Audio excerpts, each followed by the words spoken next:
What is it that we love about trains?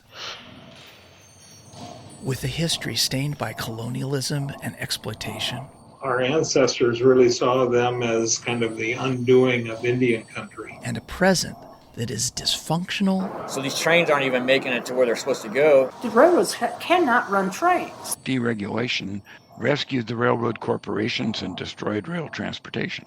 Disconnected. The fact that they passed through 400 small towns between Chicago and Seattle has become irrelevant to them. There's a pretty big legacy to that neoliberalism. And we lost a lot of small town elevators and fertilizers companies. They needed the railroad to ship on.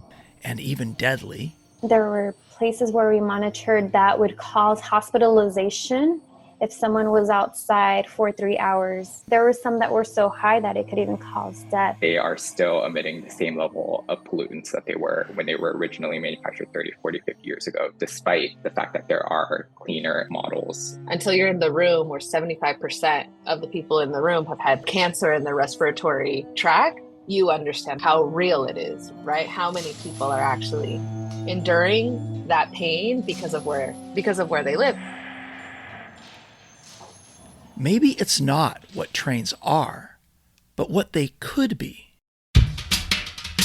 We have to pose it as this: is what kind of country do you want to live in? I see passenger rail and transportation more broadly as part of the syntax by which we weave our lives together. The train is the future. A solution hiding in plain sight.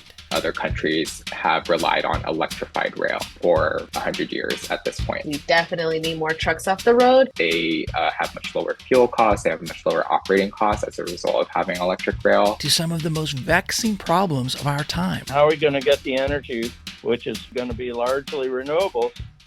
How are we going to get that to market? This country could move to a no net carbon economy. Looking at the railroad network, it's like an interstate highway that allows you to sell your electric energy to the big populations on the coast. I'm Bill Moyer, and this is Reconnect America, a podcast by Solutionary Rail.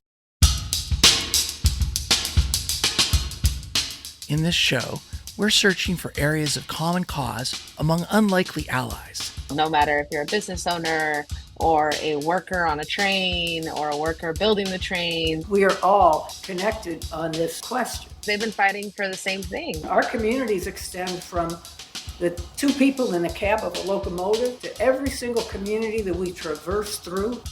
And shining a spotlight on an emerging movement. We are now in a moment of real opportunity and momentum. And you need people like that have a vision like that. A movement with the potential to bridge divides. These are deeply conservative rural counties, yet they have recognized that there is value in passenger rail. You can actually talk about it without having to have the big moral divide question. We've always been bipartisan. All of these things are values that seem to resonate across political divisions. And reconnect us all. For me, this experience has given me a renewed hope in the United States. Don't miss the Reconnect America podcast, launching this September.